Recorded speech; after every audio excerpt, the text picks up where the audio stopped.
Ayan, eto. Ay nako. Ano talaga ang ano, ang mga manyakol. Yung mga manyakol alam niyo yung mga manyakol na yan, talagang dapat walang puwang dito sa mundo yan eh. Katulad ni Digong, manyakol yan, 'di ba? Kung sino-sino ang hinahalikan na OFW. Si Kibulok, gabi-gabing nambubulog ng kanyang pastoral. 'Di ba? Mga manyakol 'yun eh.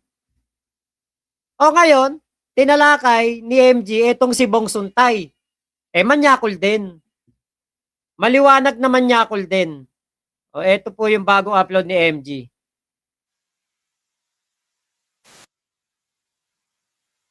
Usapan na naman nga pala to. At syempre, mga kahobre ko, alam nyo na, today is the day kung saan atin pong tatalakayin ang isa sa mga maiinit na issue sa social media sa mga araw na lumipas, mga kahobre ko. Napakatindi ho nito. Kasi, itong issue na ito, mga kahobre ko, ay tungkol sa isang kongresista at syempre, mga kahobre ko, kay Ann Curtis, okay? Hinahanap nyo ba ako sa Facebook?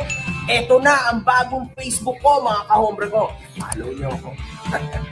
Sino nga ba yung kongresista na ito? Ito ho, si Jesus Manuel Angel Bong Cabotchan Suntay. Siya ho'y isang Filipino business lawyer at politician na naglingkod bilang isang congressman ng 4th District ng Quezon City, mga kahombre ko. So, meron ho itong katungkulan, itong tao na ito, mga kahombre ko. At kaya nga ho nalalagay siya sa matinding posisyon ngayon. Kasi bilang isang abogado, kalimutan nyo na, na kongresista siya, pero bilang isang abogado, ang dami hong nagsasabi na parang lumagpas siya sa kanyang limits sa pagsasalita ukol kay Ann Curtis. At huwag nating kakalimutan, mga kahombre ko, itong buwan na ito ay ang Women's Month. Ano nga ho ba? Nako, Women's Month po ngayon. Tapos puro pambabasta sa mga kababaihan ang ginagawa nitong mga taong to. 'Di ba?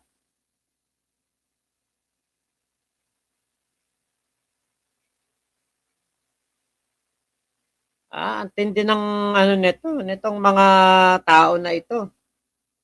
Kanino ko ba nakita yon? Kay PBBM ko yata nakita yung post na yon sa Women's Month.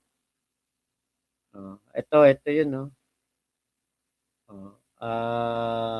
Happy International Women's Day. Ayan. 'Di ba? Kita nyo ang ating Pangulong Bongbong Marcos. Talagang ito hindi natin ito kailanman naringgan ng kahit anuman lang na na kabastusan o pambabastos sa mga kababaihan. Lagi na lang sinisiraan, lagi na lang ginagawa na istorya. Nung nakaraan nga, Diyos ko, hindi ko kinaya. Yung video na inilabas nila una, yung pulburon video, AI na. Aba, naglabas na naman ng panibago. Ginawa pang parang bading si PBBM. AI din, deepfake na deepfake. Diyos ko, mga desperado na talaga itong mga taon to sa pagsira kay PBBM. Kasi nga, nabuking yung mga katarantaduhan nila ang National Women's Month. This is celebrated throughout March in the Philippines to honor women's contributions to nation building, spotlight gender equality, and advocate for women's empowerment. Center around an International Women's Day on March 8, the 2026 celebration features the theme, We for Gender Equality and an Inclusive Society. So, yan ho yung mga rights, mga kahombre ko, na hanggang ngayon ay kinukulang or wala sa Middle East. Pero dito sa atin, meron, mga kahombre ko. Ang ina nyo, ano ba yung postpartum na yan? Ba't nabuo yan salitang yan? Ayaw mo! Utang ina nyo, di kami rin meron. Mamaya tayo. Luckily, well, hindi pa rin sa lahat kasi tulad ng pinakita ng komento nitong kongresista, sa ibang tao ho, hindi pa klaro. Lalo na kung maaalala nyo kay Bugoy na Koy-Koy. O kahit na lang kay Norman Mangusin, mga kahombre ko. Makikita natin na para sa kanya ang mga babae walang kakwenta-kwentang mga tao at parang tools lang sila na gagamit-gamitin nila. Eto, ano lang, tapatan, usapang lalaki sa lalaki. Gusto mo pakitaan kita kung ganong karami babae ko? Hindi ko na kaya sustentuhan. Hindi ko na kaya tustusan ng bembangan. Ako na inasuko. Ang mura-mura ng babae. 5,000 lang, sexy na. Ay ako mayat-maya. Ba't ako bang tanga? Siya rin ay nagmamay-ari ng isang taxi operator. Kita nyo o salita ni Kulaong sa mga kababaihan. Kahit nga kay Mayu di ba? Grabe magsalita yan. Ganyan kawalang yung mga yan sa mga kababaihan. Ganyan sila mga katarantado sa mga babae. Actually, yung isa nga natin na tinatapik si Boy Hilot. Ganun din kawalang ya sa mga kababaihan. Ito. Sa asawa ko kay Mayu, naaawa ako hindi para sa kanya. Hindi para sa sarili ko, kundi para sa kanya. Why? I lost someone who does not really love me. But she lost someone who really love her. Ayan. So naawa ako sa kanya. Ngayon, bumalik man siya sa akin, hindi ko na siya tatanggapin. Amen. Hindi ko na tatanggapin yun. Lalo yung nanay ni Mayo, anak ka ng tinapay, mukhang salapiyo. Hindi ako matatakot magsalita. Totoo nga aking sinasabi. Wala naman nung epekto ito sa akin pagkataong magsabi ng totoo. Ganito na ho talaga ako Pero, hindi ko po kayo bibigoy sapagkat lalong mas magiging mabuting tao pa ho ako. Hindi lamang sa mata ninyo, kundi pati sa mata. Bugok. Yung akin ho sa loobin ay nailabas ko lang. Saan ho naman kayo nakakita na yung babaeng pinakasalan ko ni Ho ay hindi ho ako hindi ko man lang naramdaman na may asawa akong nakakulong. Asan ho siya nung panahon? Bugok. Kulaong. Kaya ka hindi na kinokontak ni Mayu noon. Tapos na kontrata nyo. Yan ang totoo niyan. Tarantado na to. Kala mo talaga asawa si Mayu.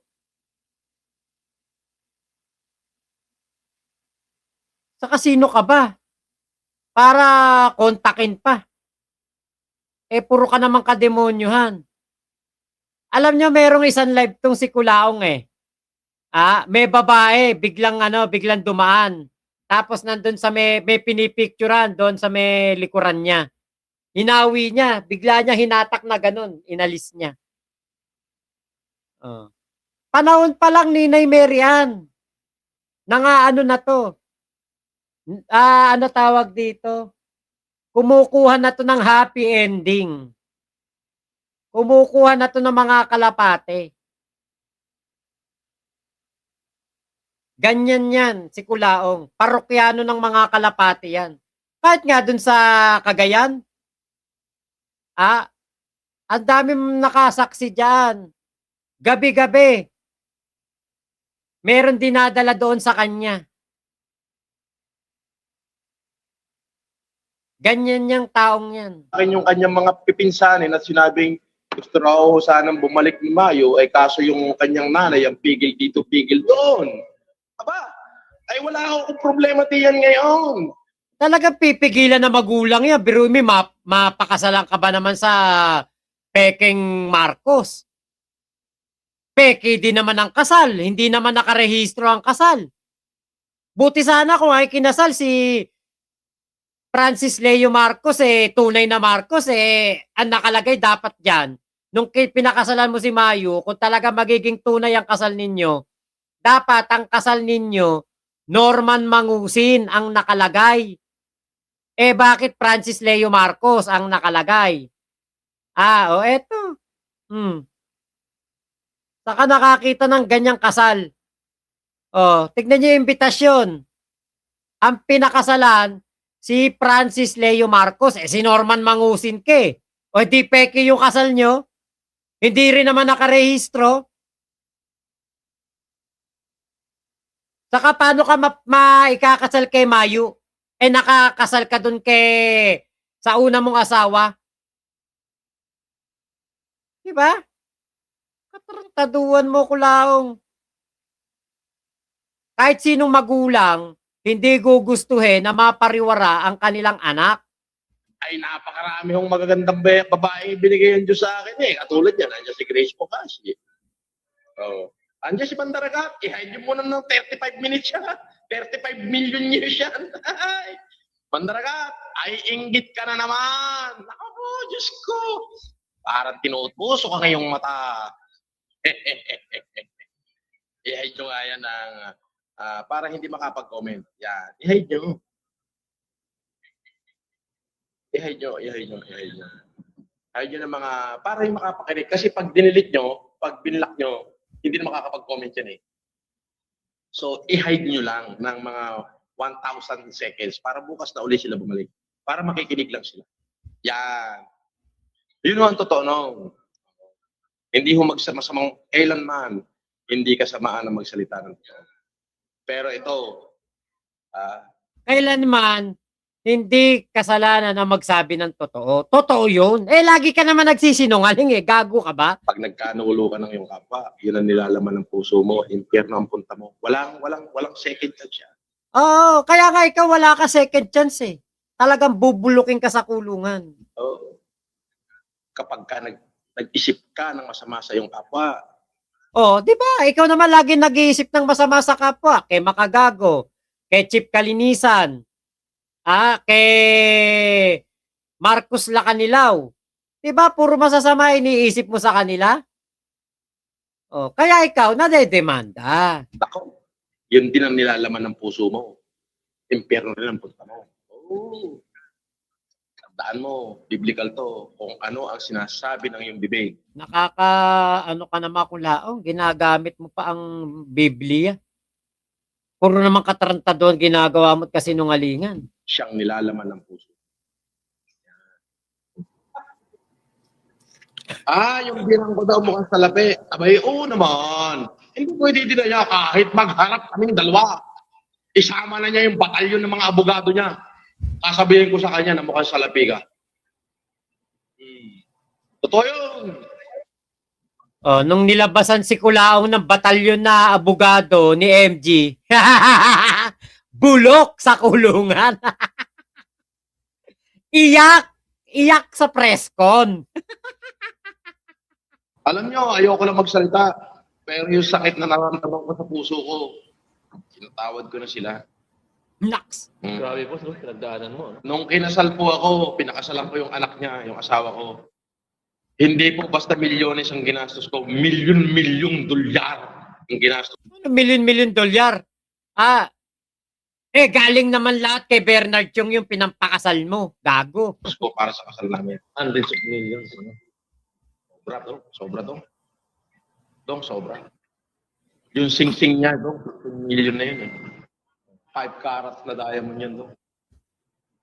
Yung wedding gown niya, Francis Liberan. Ay, tanong mo kay Francis Liberan kung magkano eh.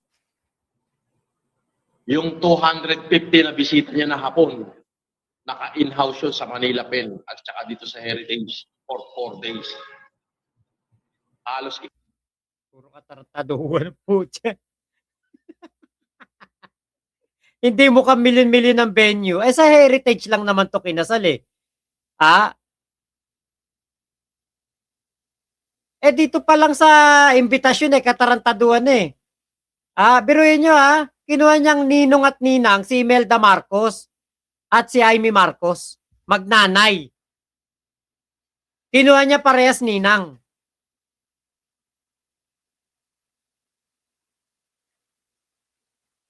Kaya talaga itong si Kulaong, kinakarma ngayon. Dahil sa ginagawang panggagago sa mga kababaihan. Kaya ganyan na nangyayari ngayon sa buhay niyan. Tuloy pa natin tong video ni MG. Kaya alam nyo ito, yung Women's Month na yan. Ano talaga to? para i-recognize sa mga kababaihan sa kanilang mga nagagawa sa ating buhay, sa ating mundo, sa ating komunidad. Kaya yung mga ganitong katulad ni Kulaong, kasi hindi natin pwedeng, ayoko na ma-play dito, yung mga sinasabi ni Kulaong, yung sasampalin niya ng etit si Mayu, ayoko na i-play dito yon kasi talaga sobrang bastos ng mga pinagsasabi ni Kulaong dun eh. Eto na lang, tuloy natin tong kay MG. Operator sa QC at pinamumunuan ang Philippine National Taxi Operators Association. Siya rin ang founder ng Clean Fuel Gas Station. So makikita ho natin na napakatindihong negosyante ng tao na ito. Marami na akong pinagulong, ha? Nagkaroon ng isang hearing of impeachment laban kay VP Sara Duterte noong March 3, 2026. Isa sa mga nagbigay pahayag ay si Congressman Suntay, kung saay nang magbigay punto ito ay dinawit niya ang pangalan ng Filipina actress na si Ann Curtis, mga kahombre ko. And lastly, alam mo minsan nasa Shangri-La ako, nakita ko si Ann Curtis. Ang ganda-ganda pala niya. You know, may desire sa loob ko na nag-init talaga. At na-imagine ko na lang kung anong pwedeng mangyari. Pero siyempre, hanggang imagination na lang yon. Pero hindi naman siguro ako pwedeng kasuhan dahil kung ano-ano yung na-imagine ko eh. Thank you very much. Dahil Di ba?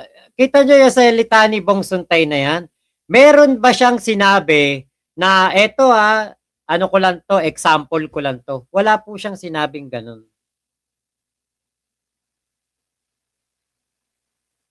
Di ba? Kabastusan po talaga sa mga kababaihan yan. Kasi tayong mga Pilipino, sa ano natin, sa tradisyon natin, ang mga kababaihan po'y ginagalang talaga to the highest level dahil tayo po ay mapagmahal sa ating mga ina. Pero dito, di ba, pwede ka naman mag-example ng napakaraming pwede mo talagang i-example. Kunwari, nakakita ka ng punong saging. Naseksihan ka dun sa punong saging. Kaya naisip mo kung ano-anong gusto mong gawin doon sa punong saging. Di ba pwede naman ganun eh. Bakit pa babae? Kasi isa lang ang ibig sabihin yan. Maaring sanay si Bong Suntay mambastos ng babae. At kataka-taka, ang mga DDS kamping-kampe dito kay Bong Suntay. Alam nyo ba, siya lang ang nag-iisa na kongresista na hindi bumoto para po diyan sa impeachment trial ni Sara Duterte. Ganyan sila katindi. Kinampihan pa nila si Bong Suntay. Yung kalibugan niya, kamunduhan niya, hindi na itago. Napakarami pwedeng i-example Bakit si Ann Curtis pa? Bakit babae pa? Kahit na sabihin mo, kunwari sabihin niya, sino ba? Mahirap naman kung sino sabihin natin. Kahit na sabihin pa niya yung mga ibang babae, ibang pangalan ng babaeng artista o ibang pangalan ng babaeng kumbaga mga politiko, o kaya public figure, vlogger, kahit sinong babae, hindi talaga nababagay na gawing example. Kasi parang pinapababa niya ang mga kababaihan. dito, mga kahombre ko, nagbigay ng sari-saring mga komento ang mga tao ukol sa issue na ito. There might be no law prohibiting improper thoughts, but it is a norm to respect women even in our thoughts. Mga arte ng putang ina, hindi na naman nahimik. Sa QC, bawal yan. No different from catcalling. You say those words in public discussion posted in internet. That makes you liable. Yan very clear. Mga ulul. My personal understanding on Representative Suntay's point is, in secular law, having impure thoughts or imagination is not a crime. Legal systems typically require an actus reus, a physical act, or a clear plan to commit a crime such as solicitation, attempt, or conspiracy. Holding or dwelling on thoughts, however immoral, cannot be prosecuted in jurisdictions. Fair lang lahat. Para sa akin, mga kahombre ko, parang mas may point itong Richard na ito, no? Para sa akin. Kasi, in the end, iniisip lang naman niya. So, kumbaga, hearsay lang. Sinabi niya lang. Kaso, syempre, mga kahombre ko, bilang isang Pilipino, no? Napakapangit ho nun para sa ating lahat na Tama naman. Hearsay lang. Ini-imagine niya lang. Pero di ba putya, nasa impeachment hearing ka, ganyan ang gagawin mo? Di ba? Impeachment hearing, hahaluan mo ng kalibugan?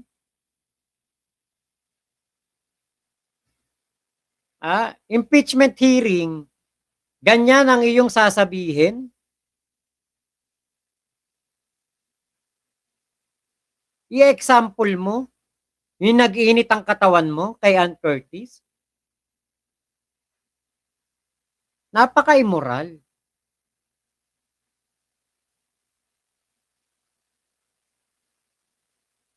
Sa totoo lang, sinabi nga dito ni MG, hindi nga daw ito makakasuhan eh.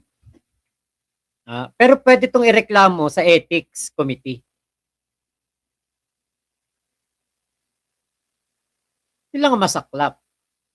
Nabasto sa mga kababaihan, tapos si Bong Suntay hindi makakasuhan. makarinig ka na, what the hell, parang napaka-perverted naman ng tao na ito at parang he is actually thinking out loud. When actually itong mga bagay na ito, dapat kinikip niya na lang sa sarili niya. Langya kayo, basta! Anong pakialam mo? Basta! Pero alam niyo yun, this is for public discussion, pero this is, kumaga, legally, para sa akin, may punto itong Richard. Like, ang hirap po nitong kasuhan kasi nag-isip lang siya. Iniisip lang niya. Mag-isip ka na, panahon na. Alam ko, nakakainis, di ba? Nakakabuisit, pero ganun yun. Okay? Yun ang batas eh. Diba? Wala talaga siyang nilabag na batas. Yun ang nakakalungkot. Pwede ka mambastos nang hindi ka makakasuhan. Bakit? Inisip mo lang eh. Hindi mo naman ginawa. Diba? Kaya alam nyo, eto, sa totoo lang, kapag hindi ito na nasa batas o hindi ito na yung maparusahan na ethics committee, mauulit yan. Mauulit at mauulit yan. Kasi para ino-normalize na lang, pag i-imagine na meron silang ginagawa ng isang Ann Curtis, maano na yan, magiging ano na lang yan. President na, bakit si Bong Suntay nga nagsalita ng ganyan? Natanggal ba sa pagkakongresista? Nakasuhan ba? Diba hindi naman? Bakit ako ngayon? Nag-i-imagine lang naman ako. Kaya alam nyo, eto, susuportahan talaga ng mga DDS. Bakit? Kapwa-kapwa naman silang mga mga follower, mga pinapollow nitong mga DDS na to, mga manyakol din eh. Okay. Kasi alam niyo naman, mga kahombre ko, sa korte, hindi ho pwede yung mga hearsay lang. It's either dapat ginawa mo ng talaga or kung ganito na isip-isip lang, thoughts lang. Hindi ho okay. Ngunit, sabi ng nanay ni Ann Curtis, Mr. Bong Suntay, you're sick man, I reckon. You're foul. Tama to. Etong mga ganito, mga kahombre ko, pwede ito. Pwede ito. Yung mga thoughts nyo, pwede nyo ibitaw, di ba? Kasi meron tayong freedom of speech. Pwede nyo itong ibitaw, gawin lahat, pero sa kaso, baka hindi, mga kahombre ko. Pero Ito, kunwari lang, no, example lang, no, hindi ko talaga kinakampihan tong congressman na to in the end kasi, guys, what the hell, maling-mali talaga. Pero, legally, no, sa mga natutunan ko nito mga nakaraan, baka mas pwede pang kasuhan yung nanay ni Ann. Handa naman ako magpakulong, putang ina eh. Di ba, mga kahombre ko, ang unfair, di ba? Pero ganyan ang legal dito sa Pilipinas. Kasi sinabihan niya, straight, Mr. Bong Suntay, you're a sick man. Ano ho yun, mga kahombre ko? Unjust vexation na agad yon at cyber libel. Alam niyo yun, mas kakaso-kaso ito, mga kahombre ko. Kasi Kapal naman ang mukha ni Bong Suntay kung magkaso pa si Bong Suntay dito sa nanay ni Ann Curtis, di ba? Kahit naman siguro yatang nanay, kahit sinong nanay, bastusin anak mo, talaga ipagtatanggol mo, di ba? kesa doon sa sinabi ng Suntay na thoughts lang, naiisip niya lang. Ngunit, ang pangit lang talaga, sobrang pangit, mga kahombre ko. Anyway, So maraming salamat po ha. Ingat po kayo. Nasaan mang panig kayo ng mundo. Momo chup chup. Love you, love you. God bless us all. Pilipinas. God first.